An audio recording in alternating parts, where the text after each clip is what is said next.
I know exactly what my target audience are thinking, what they're desiring, what their pain points are, what they're struggling with. Right. That is so important because when you're creating content, if people are like, that's me, or if they can relate to you, then you're going to help build that know, like, and trust a lot quicker. Yep. And so many people over the years have said to me, it feels like I wrote that myself, or it feels like you're in my head. And I'm like, Yeah. that was obviously on purpose.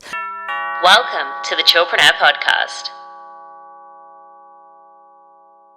Kelly, Hello. welcome back Yes. to the Chillpreneur Podcast. I know, this is the second time. Had any of your other guests been on twice? No, and I've been really excited to say welcome back this whole entire week that we've been filming. I was like, Kelly, get here quickly.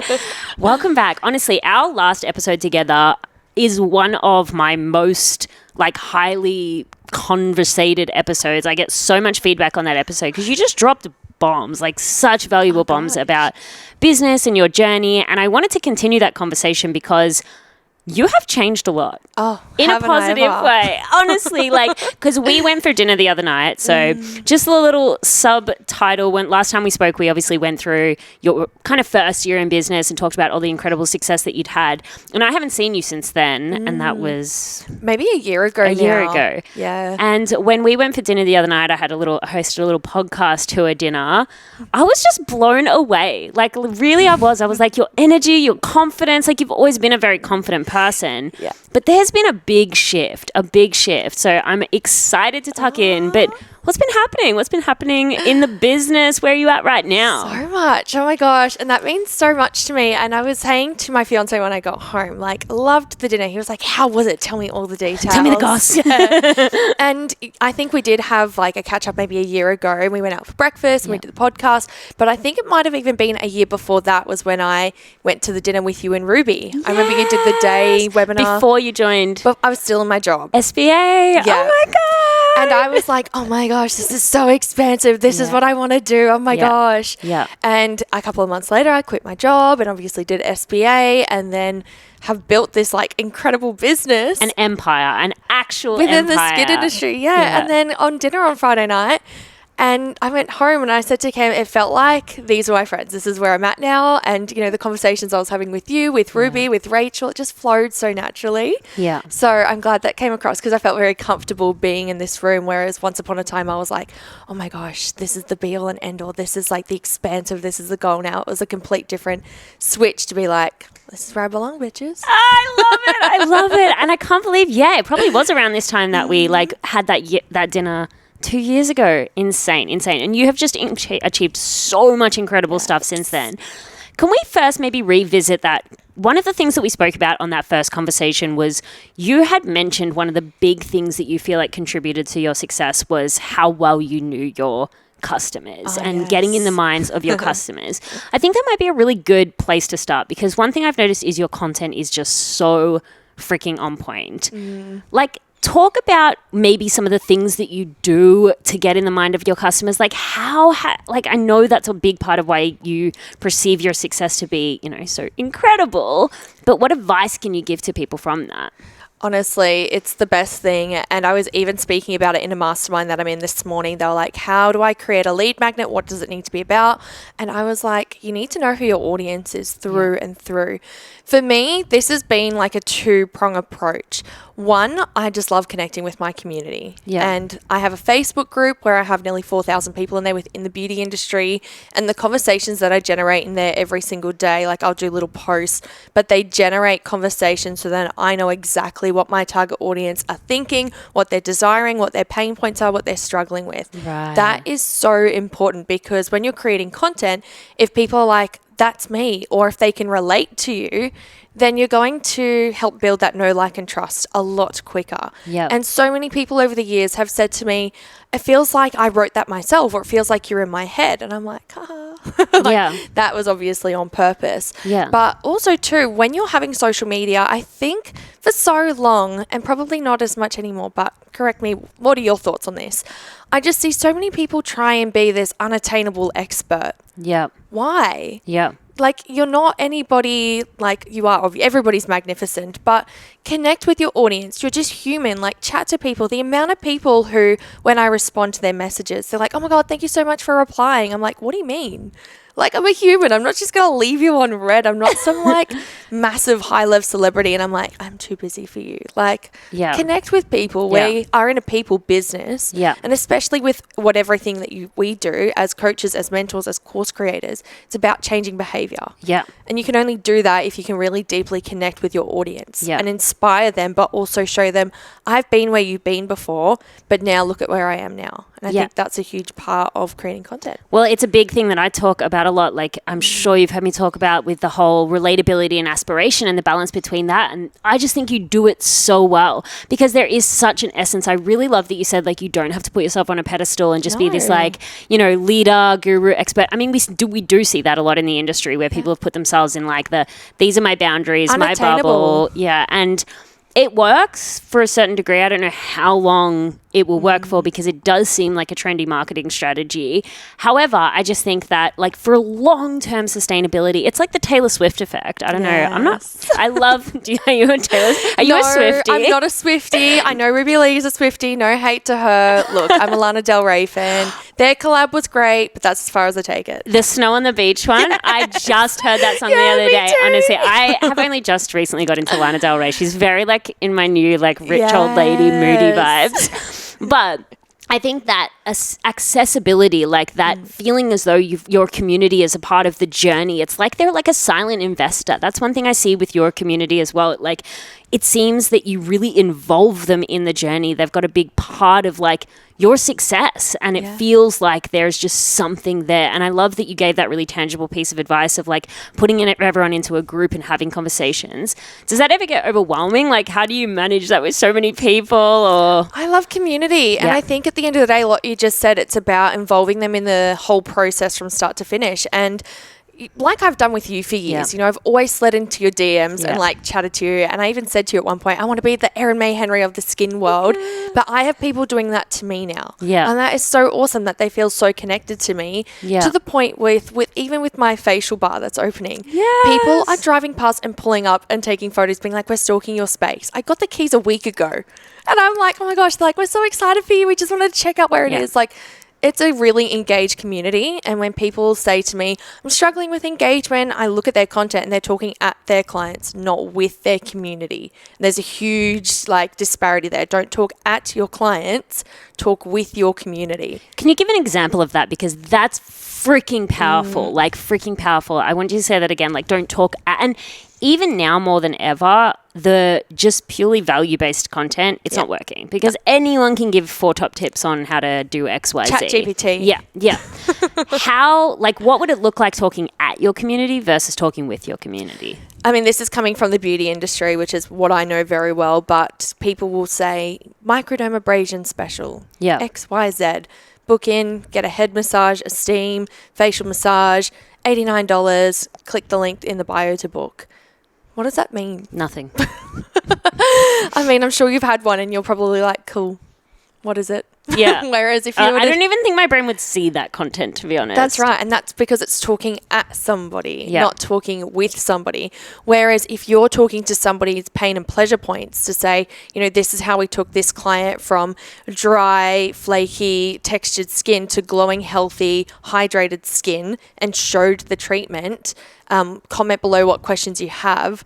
It's more involving the community and more talking with your community. Yeah. And that's pseudo selling at the end of the day too. Yeah. That's important. I love that. And honestly, I just think it's so good for long-term brand development because from, again, like my branding eye, what you just said about how people are already driving past your new business, taking photos, like that is the parasocial relationship. That is, even though you can't be connected individually to each person who is following you, they feel that connection with you, which then can be translated into different businesses. Because what unfortunately happens for a lot of people that are just very niche based, it's like, you talk at your community, as you said, and you only talk about one thing. When you try to pivot into something else, nobody cares. That's right. Nobody but why cares. should anybody care about anything you've got to say? Yeah. It comes back to them seeing you, or seeing them, in you, and then taking them on the journey to show them what's possible. And that's with anything. I mean, that's what I've had with you. That's what I've had with Ruby Lee. That's what I've had with other people that I've looked up to on the internet. It's been like, oh my gosh,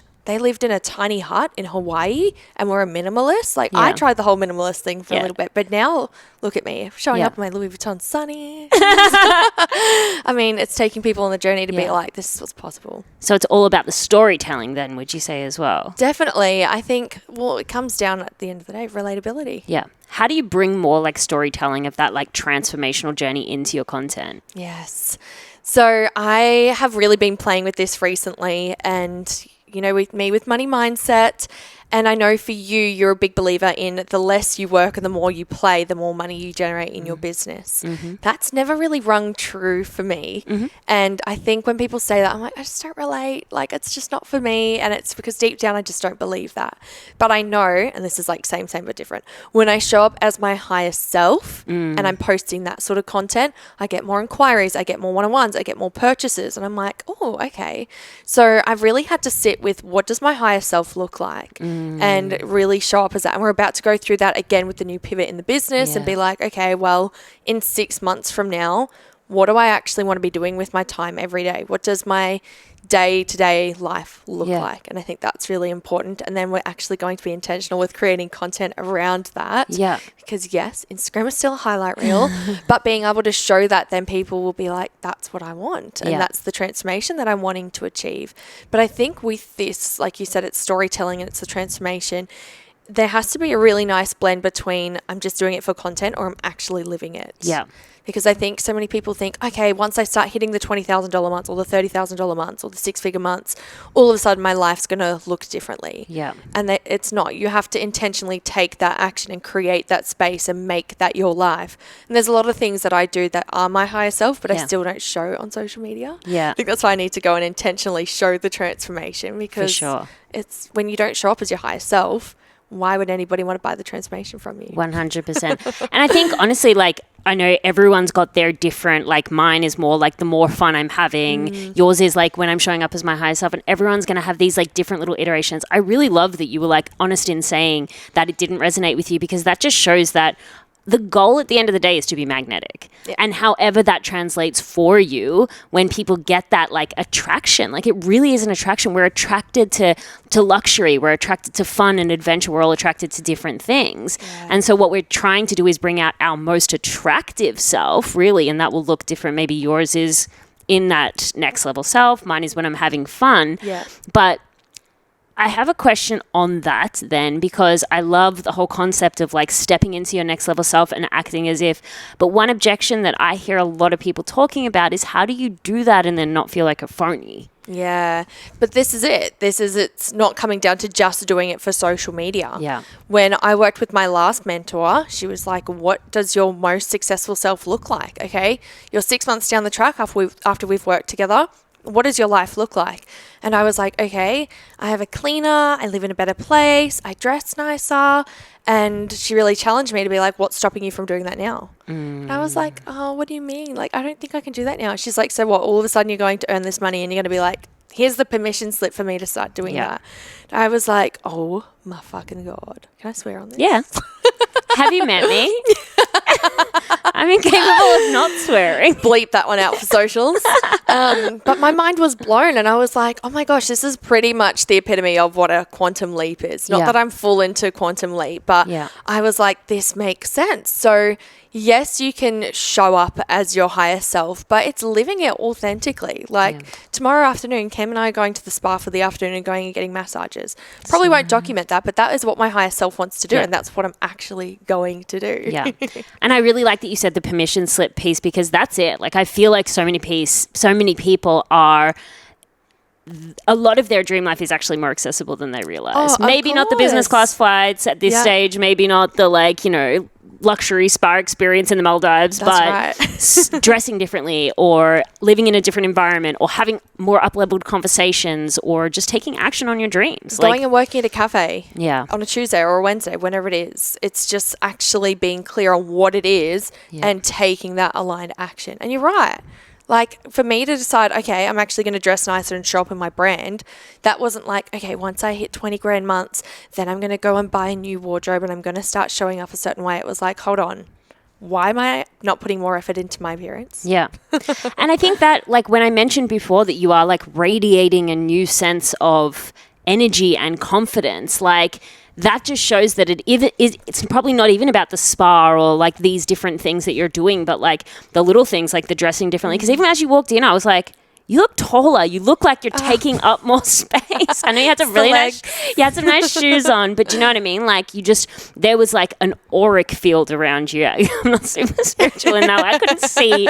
I wasn't like, ooh, she's got purple around her, but pink. But no, you really did. It seemed like you were like taking up more space energetically. And so it just shows that like there's been a shift in your self-perception. There's been a shift in the way that you feel about yourself, which is obviously then showing up in the way that you're carrying yourself, then showing up in the results that you get.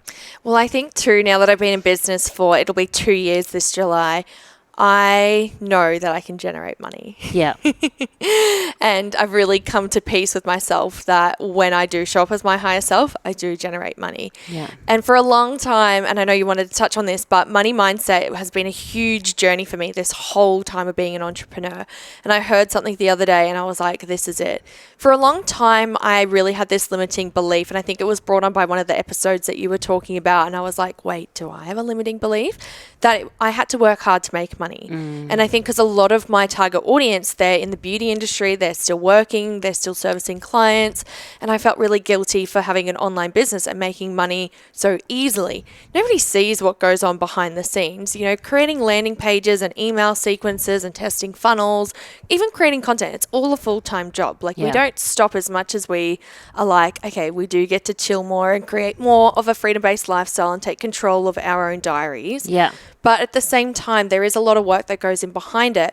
And I heard something that then completely changed my mindset. And it's that when women are compensated financially, no matter how much money they want, whether 10 grand a month or whatever it is, they're able to fill up their cup. And when you're able to do that, you can get the blow dries, you can get your nails done, you can get your lashes done, you can dress the way that you want, you can look after yourself first so that you have overflow to give to others. Yeah. And I was like, why am I feeling guilty?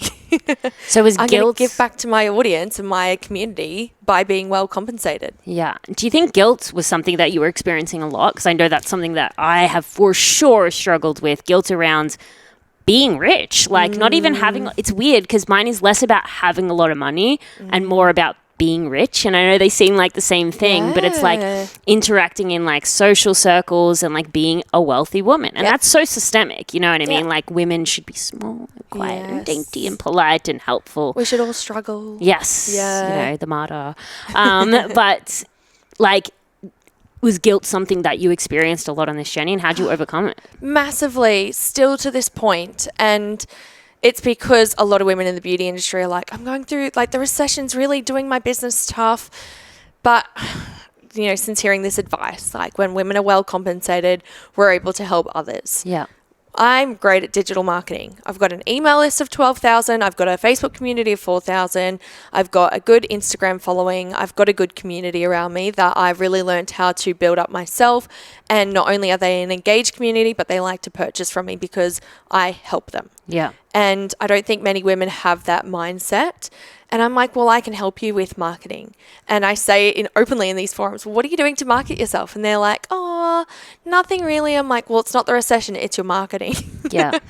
And I think through these interactions, not only have I been such a disruptor and got kicked out from a few groups, whatever it is, but I've also realized that whatever you're saying is becoming true. Yeah. If people do want to play the martyr, like you just said, and be like, oh, it's just a quiet time. Oh, it's a recession. Oh, it's going to become true. Yeah. So I was like, do you know what? Like, I started from the bottom. I started as a skin therapist, earning $25 an hour.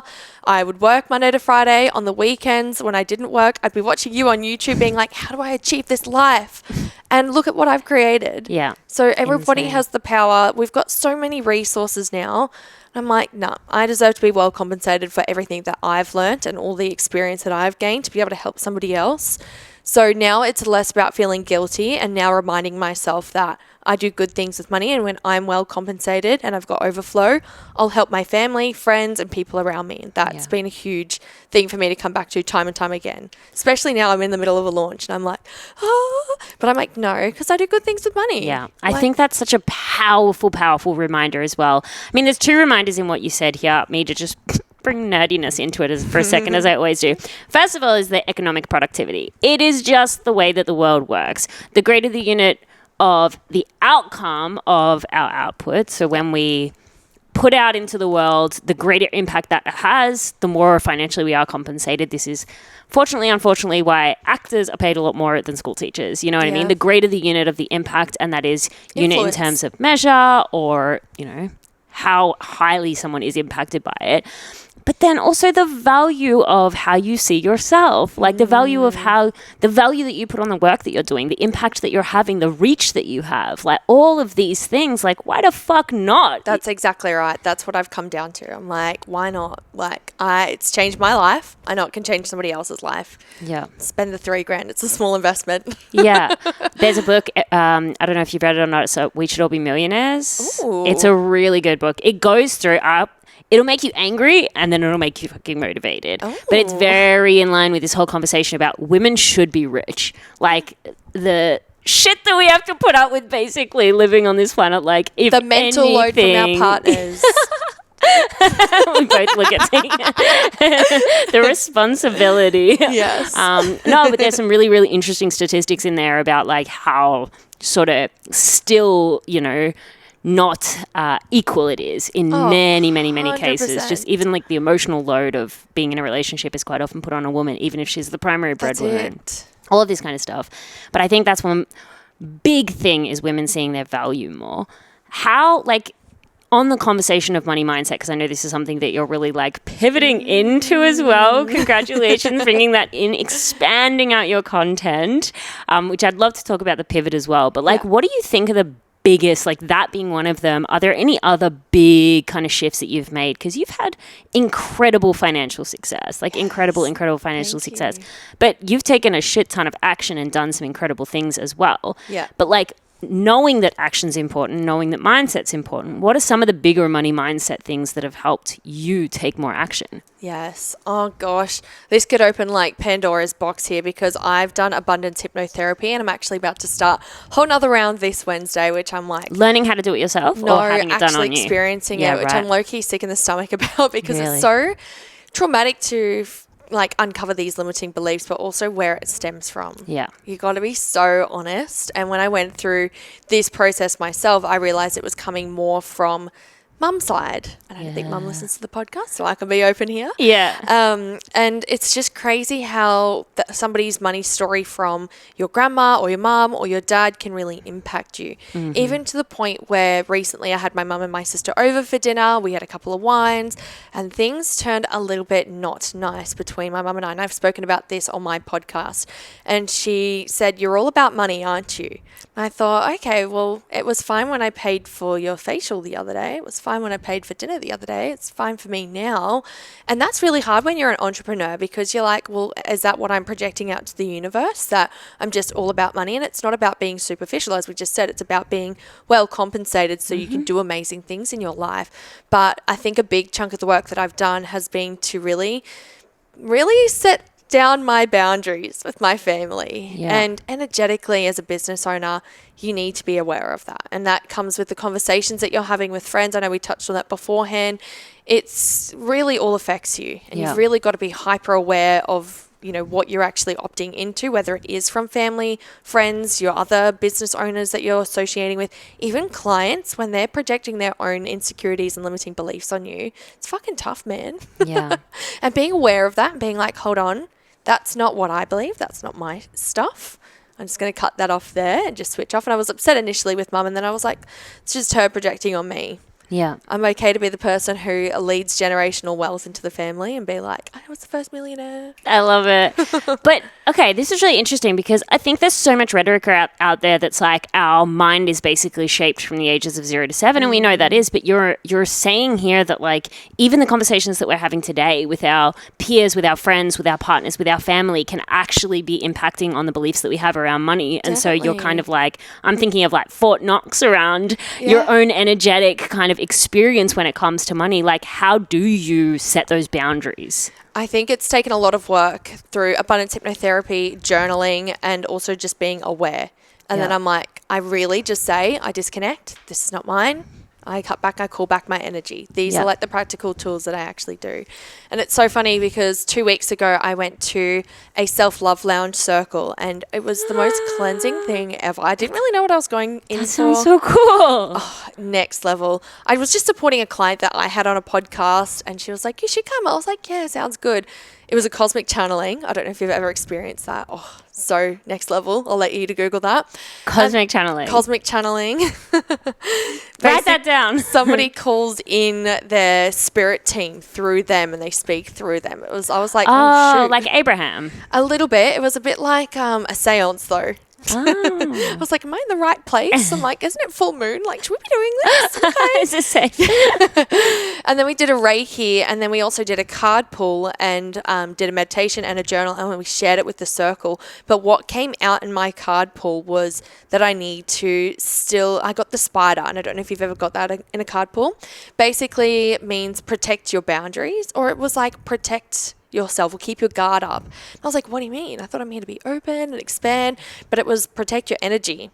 And I was like, yeah, okay, that makes sense. And then the next one was call back your energy at the end of every day. So now that's actually something that I do because, you know, if you're like me, we talk to a lot of people. We love being involved with our community. We deal with a lot of people's energies, even if we don't realize it, like driving on the road. Yeah. I get very sensitive if somebody's flipping me the bird. I'm like, oh my God, what did I do wrong? Yeah.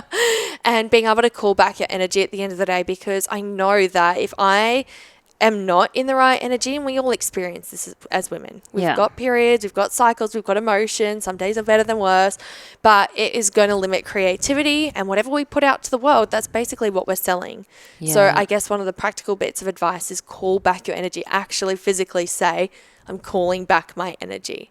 That's been a huge thing. So bringing it back into yourself, so you've got that sense of self, you've got that inner connection at the end of every single day, and then you're almost starting the next day with Fresh. like a fresh, again, inner connection rather than it being Yeah. dispersed out into the world. And also little things that I do every single day to fill my cup. Like I have my iced coffee at home. I take the dogs for my hot girl walk. I dance. I skateboard. I do all these things that I'm probably not showing on social media as much. But it's all to call back my energy and fill up my cup, because I can't pour from an empty cup. I can't deal with a huge community if I've got an empty cup. It just doesn't make sense.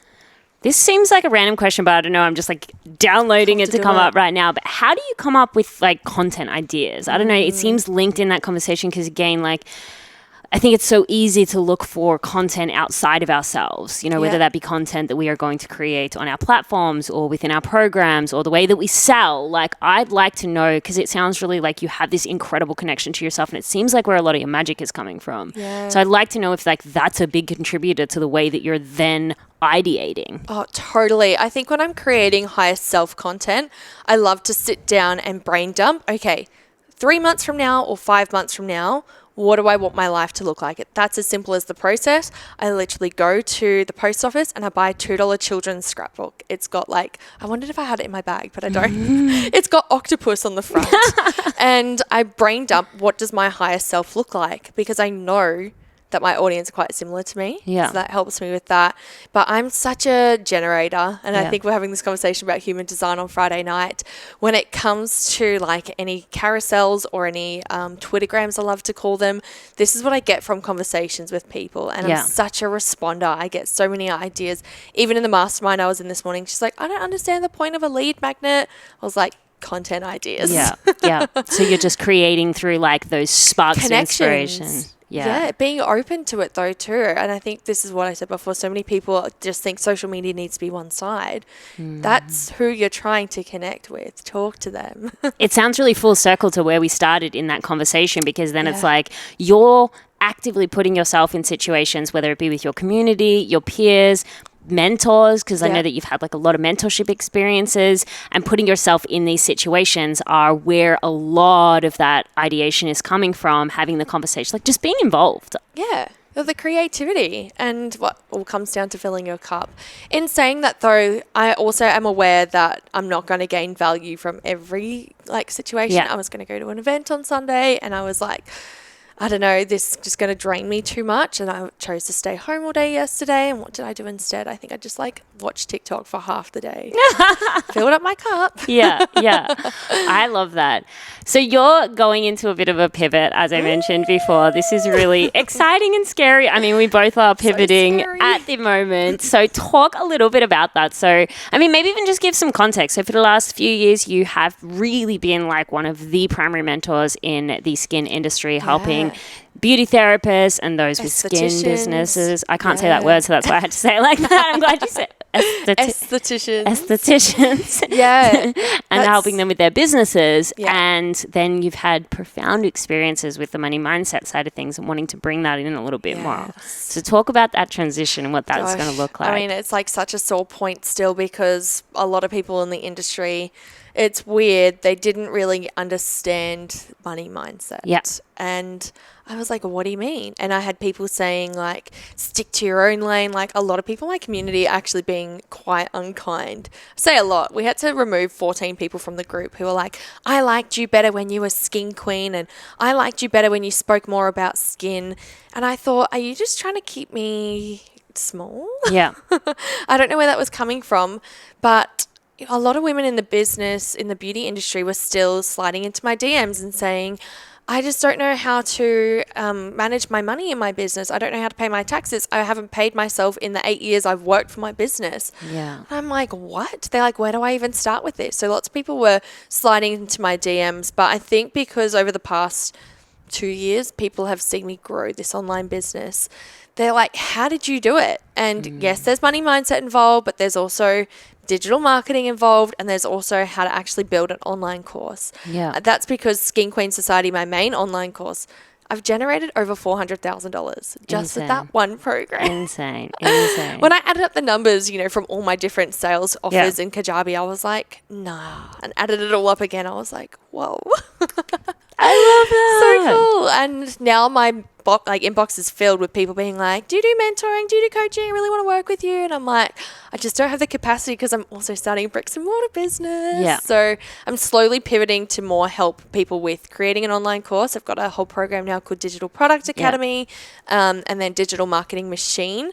And when I launched that first last year, I had naturopaths, I had manifestation coaches, I had nutritionists, I had my abundance hypnotherapist, I had a hairdresser, I had like the wider health and wellness community. Yeah. So I feel like I'm finally branching out from just being the professional beauty industry skin queen, which feels so right. And I'm so excited to be helping so many more people because I felt like a niche really served me, but I felt like I also cornered myself in where I was like, I'm only, even with my name. Yeah. And I've like trademarked it. I feel like it's such a part of my identity. I do feel like it's the Oprah that I step into. Yeah. And people are like, are you still going to be skin queen? And I was like, oh my gosh, like, yes. I don't want to get rid of it. Like, that's who I am. I brought you skincare today. It's like so embedded with who I am. And if somebody's like, my skin's dry, I'm still going to chirp in and tell you what moisturizer to use. I love that. But it's so powerful as well because I know so many people, like myself included, that it is really scary to make a big pivot. But just as I was describing to you before, a little analogy that Tegan had given me, you can get to the point in business where you may be like, okay, I'm going to get the sports references wrong. But you might be like the quarterback, like you're like the small town hero and you've done incredible, incredible things. But the heart's always going to yearn for something just more. Like some people are satisfied with that, like always being that. And then maybe they go from the quarterback to the coach, to, you know what I mean? And they're fine with that and that's okay. And there's nothing wrong with that. But then for so many people, there is always going to be this yearning for an expansion. I actually personally believe that you will burn out more not following that calling. If you just try to stay and continue and to push and to just like get bigger and scale in one direction, if your heart is calling you in a different direction, like that's the point of burnout. Maybe it's a little more work or maybe it's a little new territory that you have to explore over here. And then you go into the NFL and you're you're starting from the bottom. Bottom of the food chain again. Bottom of the food chain again. And it's really scary. And like you can take an income dip. You can get an engagement dip. Like that's one of the big things that I know in each little movement that I've pivoted through in business. Like the engagement dip is like, yes, it does. But it does happen because there's going to be a big portion of people who are like, I liked you for who you were. When you were our little small town hero, but now you're in the big leagues. Now you're going for something bigger and maybe no one knows you over here. And it's scary to like be like, I was everything and now I feel like nothing. But that's not true. You're just operating in a new environment and now you've got room to grow. You're in a bigger tank, you know? Oh my gosh, that's so good. That's such a good reminder to self though, because it's all ego. Yeah. At the end of the day. It really is. And you saying that, I'm like, oh my God, have I done the right thing? But I love moving, growing. I love doing new things. And I think that's why I got so bored in a job. Yeah. I felt like I'd reached my peak and I was nailing my job and they were giving me the promotions, the bonuses. And I was like, now what? Yeah. That's why I love business. I mean, you said it yourself. You've changed so much since I've known you. That's what I love. Like, I even said this to my fiance. He's been working for me for 6 months now. And he's so funny because he's like, I just need to find my routine. I'm like, babe, it's been 6 months. Find the fucking routine. We're looking at Tegan behind the camera here. We actually have no routine though, to be honest, because we've been traveling so much so and changed the entire business. So, but I'm like, well, he's like, really? And I was like, yeah, see, business is like the development that you never knew that you needed. And when I think about myself when I was in a job, I was so complacent being the same person year after year after year. And now I've moved and changed and developed so much in such a short period of time. I've been the beginner, then I've built this well-known brand. I've spoken at events. I've collaborated with nearly every person in the industry. And now I am going to like the bottom, being like the expert of course creation in health and wellness, which is great. But also too, going into like the facial bar as well. That's not ever something that I ever really knew I wanted. Everybody was like, why don't you start your own clinic? And I was like, nah, couldn't be bothered. Now I'm like, oh my gosh, I'm so excited. It's going to be the best thing ever because I've just grown and changed. And people were like, how long did you want to do that? And I was like, since January. Yeah. A question for you then, because I ask this to so many people and with so many different backgrounds and perspectives. The topic of intuition. Like, is intuition something that you bring into business a lot? Like, a question that I think it's like my life's question is, how do you know personally for yourself when it comes to anything in business, a business decision, whether something is influence or intuition? Yeah, I think you need both. Yeah. Like, I was thinking about it, and you might be in agreement with me. You don't actually learn, like, the way I operate my business now, I haven't learnt that just from you, or I haven't learnt that just from another coach or another mentor or another course. Yeah. It's not like I'm a carbon copy of you or anything. I've taken everything that I've learnt from everybody and found my own way to do it. And then if somebody's like, oh, but this is how I do it, I'm like, okay, that's not right for me. Yeah. That's your intuition, and being strong enough to be like, I know nobody's doing this, but this feels right and I'm going to do it. And that's what I've begun to do in my online courses. It was so funny because my courses are now a mix of like 5 to 10 minute videos, downloads, resources, my templates, my Trello board, my Airtable, anything else that I'm using. And yesterday I had a student go through it and she was like, hey babe, am I missing something? There was only like 2 videos in here and the rest are all downloads and resources. I was like, that's it. She was like, oh, usually an online course is more. And I was like, I'm not about the hour-long videos anymore. I know everybody does it that way and I know that that's what people kind of teach to do. I said, but when I download a course and there's 46 hours worth of videos, I'm like, oh gosh, I'm overwhelmed. I don't even have kids. Yeah. Like, it's too much for me. I've got a TikTok brain. Like, I've got to adapt. And she was like, oh, who taught you how to do that? And I was like, me. I was like, that's not what I like doing. So it's not how I like to consume information. This is how I'm going to do it. And that comes with intuition. Yeah. But I wouldn't have got to that unless I didn't have all this other influence from coaches, from mentors, from other people's courses that I've consumed. Yeah. So it's a little bit of both. Like, you learn how to do it and then you figure out a way that works for you. That's intuition. But I think with other things too, it's like, well, this is the way that I want to do it. And it's just being confident enough to say, like, this is it. And this is what I encourage everybody to do all the time. People are always looking for that magic hat, that magic code, the secret formula. Give me your strategy. I want to do exactly what you're doing. Yeah. And that's cool, but it might not work for you. It won't work for you. That's Most right. likely it won't work for you because that is a strategy that's been developed for that them, person. Or that person has developed for them. Yeah. Like, if I was to try and do everything in business the way that you were doing it, it just wouldn't work for me. As much as I like look up to you and be like, oh my gosh, I want to be like Erin, I would be like, oh, I do not like this. Yeah. I would be miserable. Yeah, for sure. But I've learned from you. Yeah. And I've taken what I have really enjoyed and I've made it my own. Yeah. That's what intuition is. I love that so much, and that's one of the big conversations that I'm having a lot as I make my own pivot into like the branding side of things more. Like that is the secret to starting an original business. I call it a history making brand. You've created a history making brand, you know what I mean? And now you're just taking that to a different level. But really at the end of the day, that is the secret key. And if there's one word that I could bring it down to, it's trust. Oh, yeah. You have to fucking trust yourself Yeah. and learn to trust yourself and learn to trust your ideas. Totally. I love that you said original content because I notice that on social media all the time. Who are the people that stand out? The people who are doing it originally. And you even said to me on Friday night, I love the little videos that you and Cam did. Yeah. Oh gosh, I'm going to have to share with this episode with him because he's like, I don't want to do it anymore. I'm like, but nobody else is doing it. I We're loved being them. original. They're so funny, though. They really are funny. But Yeah, and it's because nobody else is really doing it, but it's something that's always happening. Yeah. So I think when people, look at Celeste Barber or Inspired Unemployed, all of these big people who've just grown from being original. It's because not everybody else is doing it. Yes, trends are cool. Yes, there are ways that you should be doing content, but be original and know that, it's going to work for you.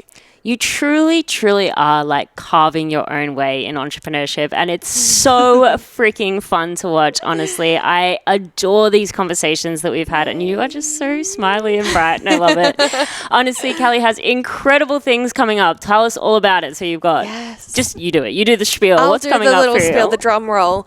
So I'm launched Digital Product Academy Yeah. as of today. So that's going to teach people how to create a digital product, whether it be an ebook, a course, a group coaching program, whatever it is. Love it. But it's not 46 hours worth of videos, as I said. It's literally my 5-step process. Yeah, and I I've love followed it. this 5-step process to make this online course. Yeah, I love. To the point, Yeah. just, it's actually going to get you results. And Yeah. then I've relaunched Digital Marketing Machine. That's my love because so many people say, oh, I don't get any traction on Instagram. Babes, there's more than Instagram out there. Get a podcast. Ding, ding. I need a bell. I need a gong. I need something. And people are like, oh, I don't really like Instagram. Do I need to create a Facebook group? Yeah. Go on YouTube. Go on TikTok. There are so many platforms that you can use now. Do you ever email your database or just when you're trying to sell them something? Yeah. Like you utilize these other platforms. And I love looking at marketing quite holistically. I was actually saying to somebody this morning, this is how I've been able to grow a community because I might bring them in through my Instagram or my lead magnet or my podcast. But then I'm like, hey, join my Facebook group. Listen to me on Instagram. Like go to all the places and really build this nice spin wheel where I'm sucking them in. That's it. Yeah. So this is what I'm really passionate about, not only helping women in the beauty industry with, but anybody who's struggling with it because I've been able to do it so well. And then I'm opening a facial clinic, but it's not your traditional skin clinic. And the reason being is I just want to go and have a bougie ass experience. And I just struggle to find that. I feel like I'm such a hoe when it comes to getting skin treatments. I'm like, oh, maybe that's the clinic. Maybe that's the clinic. And I go and try them all out. And if you are one of my people that I've gone and visited listening to this, apologies. But I'm like, where's the sparkling water? Where's the experience? Yeah. Like, where's the whole It's the deluxe? little things, isn't it? So this clinic is like going to be, this client experience is so beyond bougie. And I was like to Ruby Lee, what do you reckon? Because she's bougie queen. She lives close by. And I'm like, I need to know. She was like, do you know what would make this? You pick me up in a branded car. And I'm like, okay, give me 6 months. That's version 2.0. I know, but I'm like, that's the bouginess. She's Yeah. like, imagine like you're staying at the Langham Hotel and like a car comes and picks you up and it's all like white leather inside. And she's like, then you have Hell to yeah. think. And I'm like, yes. But I'm going to the point with, like, I'm such a nice coffee queen. Yeah. So I even want to have it that after you have a treatment, you're given a beverage menu and you can choose your iced coffee with hazelnut, vanilla, caramel syrup, and it comes in a little Gold Starbucks flakes. cup. Yeah, and you sit at the back couch, and I've got a couch like this, a bit more Kim Kardashian look, and you sit down, you drink your iced coffee, and you Instagram the shit out of it. And it's just a place that I want to go and have an experience, more or less. Well, it's again that originality piece. We had Gabriella on the podcast and she was talking about like create, what did she say the other night? Create the thing that you want. That's it. When she said that, I was like, okay, I'm on to a winner here. Thank goodness. I love it. I love it. Thank you so much. This Yay, was we so finally much did fun. it. I want you on for episode 3 with you, talking all about how you In a year. designed the incredible skin clinic and made it the most bougiest thing in the entire world. And I'll Thank be a you so client. much for having me. It's like so surreal because, as I said at the beginning, I used to watch you on YouTube years ago being like, how do I do this? And now, like, you're one of my friends and I get to sit And in your you're podcast with you. Thank you so much, lovely.